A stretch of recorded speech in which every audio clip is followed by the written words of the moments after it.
Sangh Parivar agenda കേരളത്തിലും നടപ്പാക്കുന്നതിന് ഇടനിലയായി പ്രവർത്തിക്കുന്ന ഒരു സ്ഥിതിയാണ് ചാൻസലറുടെ ഭാഗത്തുനിന്ന് ഉണ്ടാകുന്നത്.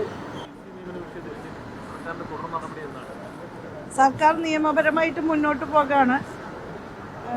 ഇപ്പോൾ കേസ് ഫയലിൽ സ്വീകരിച്ചിട്ടുണ്ട്. എതിർകക്ഷികൾ എന്ന നിലയ്ക്ക് ചാൻസലർക്കും മറ്റും നോട്ടീസ് പോയിട്ടുണ്ട്. അടുത്ത ആഴ്ച കേൾക്കാമെന്നുള്ളതാണ് കോടതി അറിയിച്ചിട്ടുള്ളത്. അതുമായി മുന്നോട്ട് പോകുക തന്നെയാണ്. കോടതി ഇന്നലെ പറഞ്ഞൊരു പ്രധാനപ്പെട്ട കാര്യം വിദ്യാർത്ഥികളുടെ ഒരു ബുദ്ധിമുട്ടാണ്. വിസ ഇല്ലാതെ മുന്നോട്ട് പോകുന്നത് വിദ്യാർത്ഥികൾക്ക് ബുദ്ധിമുട്ടാണ്. അതുകൊണ്ട് ഗവർണറുടെ തീരുമാനം കുഴപ്പമില്ല എന്നുള്ള തരത്തിലാണ്. അല്ല, തൽക്കാലത്തേക്ക് വിസ ഇല്ലാതെ ഒഴിവൊഴിഞ്ഞ് കിടക്കുന്നു എന്നുള്ള പ്രശ്നം പരിഗണിച്ചാണ് സ്റ്റേ നൽകാതിരുന്നിട്ടുള്ളത്. KTUവിൻ്റെ ആക്ടിൽ വളരെ വ്യക്തമായി തന്നെ പറയുന്നുണ്ട് സംസ്ഥാന ഗവൺമെൻറ് നൽകുന്ന പാനലിൽ നിന്നായിരിക്കണം നിയമനം എന്നുള്ളത്. അപ്പം അതിൽ നിന്ന് വിരുദ്ധമായ നിലയിലാണ് ഇപ്പോൾ ഈ നിയമനം നടന്നിട്ടുള്ളത്. അത് തീർച്ചയായും പാർശ്വവർത്തികളെ ചാൻസലറായി നിയമിക്കുക, വൈസ് ചാൻസലറായി നിയമിക്കുക എന്നുള്ളൊരു രീതിയാണ് നമ്മൾ കാണാൻ കഴിയുന്നത്. അത് തീർച്ചയായിട്ടും ശരിയായൊരു കാര്യമല്ല. നമ്മുടെ സർവകലാശാലകൾ ഉയർത്തിപ്പിടിക്കുന്ന ചില മൂല്യങ്ങളുണ്ട്. അതിൽ നിന്നുള്ള ഒരു വ്യതിചലനം ഇതിൻ്റെ ഭാഗമായിട്ട് സംഭവിക്കുന്നുണ്ട്. നമ്മുടെ സർവകലാശാലകളും കലാലയങ്ങളും എല്ലാം സെക്യുലറായിട്ടുള്ള സ്പേസസ് ആയിട്ടാണ് ഇതുവരെ നിന്നിട്ടുള്ളത്.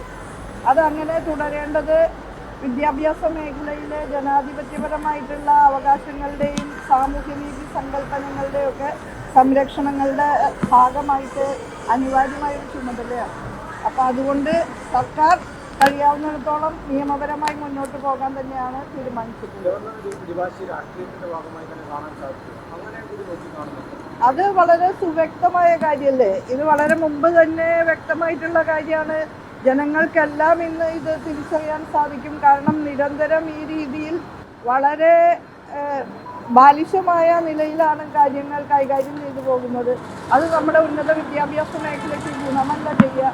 ഉന്നത വിദ്യാഭ്യാസ മേഖലയിൽ ഒരുപാട് നേട്ടങ്ങൾ നമ്മൾ ആർജിച്ചുകൊണ്ടിരിക്കുന്ന ഒരു കാലമാണിത്. ലോകത്തിനും കാലത്തിനും പുതിയ കാലത്തിനും പുതിയ ലോകത്തിനും അനുസൃതമായ നിലയിലുള്ള മുന്നോട്ടുള്ള കുതിപ്പ് ദേശീയവും അന്തർദേശീയവുമായ ഗുണനിലവാര പരിശോധനകളിലെല്ലാം നമ്മുടെ സർവകലാശാലകളും കലാലയങ്ങളും പ്രദർശിപ്പിച്ചുകൊണ്ടിരിക്കുകയും കൂടിയാണ്. നല്ല ഗ്രേഡും റാങ്കുമാണ് എല്ലാ റാങ്ക് പട്ടികയിലും നമ്മുടെ സ്ഥാപനങ്ങൾക്ക് കിട്ടുന്നത്.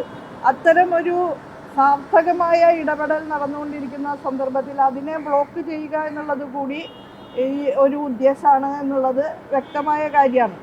അത് മാത്രമല്ല, ഇപ്പോൾ ഐഡിയോളജിക്കലായിട്ടുള്ള ഇടങ്ങൾ എന്ന നിലയിൽ വിദ്യാഭ്യാസ മേഖലയുടെ കാവ്യവൽക്കരണത്തിന് വലിയ രീതിയിലുള്ള സംഘടിത പരിശ്രമമാണ് സംഘപരിവാർ ശക്തികൾ നടത്തിക്കൊണ്ടിരിക്കുന്നത് ഇന്ത്യയിൽ.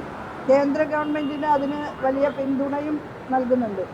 ആ ഒരു പശ്ചാത്തലത്തിൽ ആ ഒരു സംഘപരിവാർ അജണ്ട കേരളത്തിലും നടപ്പാക്കുന്നതിന് ഇടനിലയായി പ്രവർത്തിക്കുന്ന ഒരു സ്ഥിതിയാണ് ചാൻസലറുടെ ഭാഗത്തുനിന്ന് ഉണ്ടാകുന്നത്. അത് തീർച്ചയായും കേരളത്തിൻ്റെ മണ്ണിൽ ഇതുവരെ ഇല്ലാത്ത അനുഭവമാണ് എന്നുള്ളത് കൊണ്ട് തന്നെ കേരളത്തിൻ്റെ സവിശേഷതയായ സെക്യുലറിസവും സാമൂഹ്യനീതി സങ്കല്പനങ്ങളും ഉയർത്തിപ്പിടിക്കുക എന്ന ഞങ്ങളുടെ ഉത്തരവാദിത്വം തീർച്ചയായും നിറവേറ്റാൻ പ്രതിജ്ഞാബദ്ധമാണ്.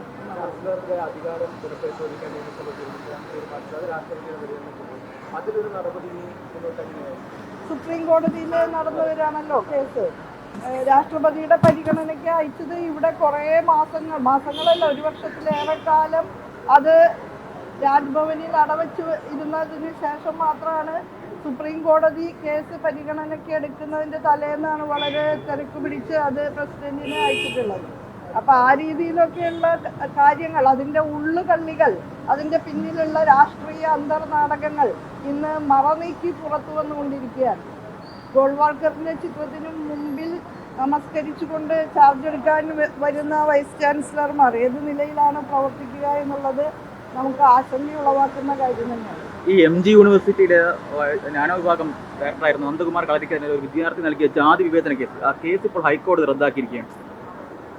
അതിൻ്റെ വിശദാംശങ്ങൾ എനിക്കറിയില്ല. കേസും ആ വിദ്യാർത്ഥിനിയുടെ പരാതിയും ഒക്കെ ഉണ്ടായിരുന്ന സന്ദർഭത്തിൽ വളരെ പോസിറ്റീവായിട്ട് നിലപാട് സ്വീകരിച്ച് നല്ല നിലയിൽ പരിഹരിച്ചിരുന്നു.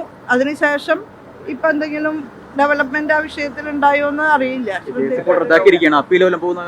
അത് പരിശോധിക്കണം. ഇന്നലെ പുള്ളിക്കാരുടെ ഓപ്പൺ ഡിഫൻസും കഴിഞ്ഞു എന്ന് പറയാം. ഓപ്പൺ ഡിഫൻസ് കഴിഞ്ഞല്ലോ, അപ്പൊ പിന്നെ PhD ലഭിച്ചു. അവോയ്ഡ് ചെയ്താൽ പിന്നെ അത് കുഴപ്പമില്ലല്ലോ.